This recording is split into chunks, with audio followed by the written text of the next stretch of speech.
بسم الله الرحمن الرحیم. سلامونه اوریدونکو، عرب جان عثمان خیل یم او تاسو ګورئ اباسین ټي وي. نن ولاړې ما د پیښور په سیمه او بیا په پیښور کې د ټولو نه غټه او مشهوره پلازا کوم ده چې ډینس پلازا ویلی شي. خو پلازا مشهوره ده، خو زه چې په کوم ځای کې ولاړ یم دا ځای نه یو مشهور ځای دی، نه د یو داسې چا ځای دی چې په دې کې د لکونو کروڑونو روپو بزنس کېږي. دا یو سمپل ځای دی کوم چې ثمیہ حلیل چې کوم دی هغې د ځان دپاره شروع کړی دی دغه کار روزګار. دې سره خبرې اترې کوو چې دا چونکې په خیبر پښتونخوا کې یو یونیک غونده کې کار دی. خلکو ته ښکاري چې کله هم یو زنانه یا یوه پیغله چې کوم دی هغه راوځي مارکیټ ته او د ځان دپاره چې کوم دی کار روزګار کوي. زما نوم ثمیہ حلیل دی، د پیښور اوسیدونکې یم او کاسمیټک شاپ مې دی. مین مقاصد دا دی چې مونږ بل نه غواړو یا مونږ د بل چا امید ساتو چې څوک به راځي او مونږ ته به دوه ټایمه روټۍ راکوي. نو هغې نه ښه ده چې مونږ په خپله باندې خپل کاروبار چالو کړو. ورکوټې دې وي خو چې خپل کاروبار وي په حیا عزت کې وي. زما والد صاحب وفات شوی دی 11 میاشتې وشوې. هغې نه پس بیا مونږ ته دا احساس وشو چې په دې معاشره کې د چا پلار نه وي د هغوی څوک هم نه وي. په دې وجه ما دا ورکوټې شانتي دوکان کولاو کړو.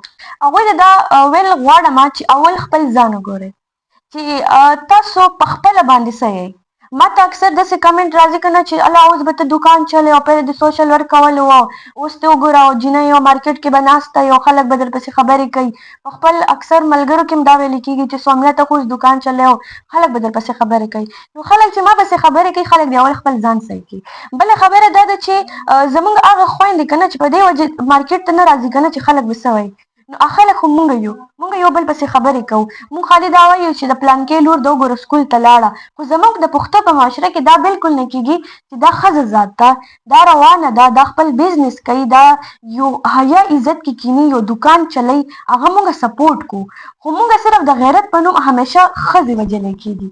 نو په دې وجه باندې زه خپل پښتنو نه لږ ګیلمنه یم. ګوره زه دا وایم که نه چې کله مونږ خویندې زموږ تعلیمونه کوي که نه نو مونږ ته دا ویلې کېږي که نه چې بس 5م 6م پورې تعلیم وکړه بیا به ستا واده کېږي. صحیح ده، ته به پردي کور کې لوښې وینځې، ته به بس هغوی ته کار کوې، ته به ماشومان سنبالې. خو مونږ ته دا ولې نه ویلې کېږي چې سبا ستا واده خدا نخواسته یو داسې سړي سره وشي چې هغه نشهیي وي، هغه تا وهي، تا باندې مطلب لکه کور نه پابندي دغه کې کار روزګار نه کوي، تا ته د کور خرچه نه درکوي. نو هغه ښځه به څه کوي؟ هغه ټول عمر به صرف دې ته ناست دی چې زما خاوند به اوس ګټي چې د هغې خاوند بهر په ډیرانونو باندې ناست دی نشه کوي. نو که یو ښځه هم تعلیم حاصل کړي هغه خپل پلار سپورټ کړي، خپل روریانې سپورټ کړي او هغه ځان دپاره یو ورکوټې شانتې کاروبار چالو کړي. ضروري نه ده ګوره چې نوکري وکړي. اکثر مونږ دا وایو که نه چې جنکۍ ځکه تعلیم کوي چې بس نوکري کوي، افسره به جوړېږي یا به چېرته پرایویټ سکول کې نوکري کوي. ضروري خو نه ده که نه چې ستاسو لوریانې تعلیم کوي بس هغه به تاسو एकदम تاسو له ګټي او تاسو له به یې درکوي. خیر تعلیم پې وکوئ، یو شعور وله ورکوئ، خود مختار یې جوړې کوئ، د ښه د غلط پهچان ورته وکوئ، خپلې لوریانې ځان سره لکه د ملګرو په شان پې وساتئ. نو زما نه دی خیال چې یو جینۍ به هم په غلط لار باندې وي. صحیح ده جي. اوریدونکو که زه لنډه خبره دغه وکړم چې په یورپین کنټریز ته مونږ ګورو، مونږ وایي چې هغوی ډے بای ډے چې کوم دی نو ډیولپمنټ کوي، مخ په وړاندې روان دي، ترقي کوي. د هغې خاص وجه دغه ده چې څومره تعلیم هلکان کوي دغومره تعلیم جینکۍ کوي. مونږ په هره شره کې چې کوم دی نو فیمیل هغه د ځانه کم از کم 50% چې کوم دی نو لاندې ساتلي دي. زه به دغه پښتنو باندې یو غږ وکړم چې کم خاص کر ځوانان دي او که پیغلې دي چې بېروزګاره دي، چې د ځان دپاره په کور کې روزګار شروع کوي، دغسې چې کوم دی نو پرفیوم د ځان دپاره واخلي، د کاسمیټک څیزونه واخلي، د کپړې کار چې کوم دی په کلو په علاقو کې ښه کېږي.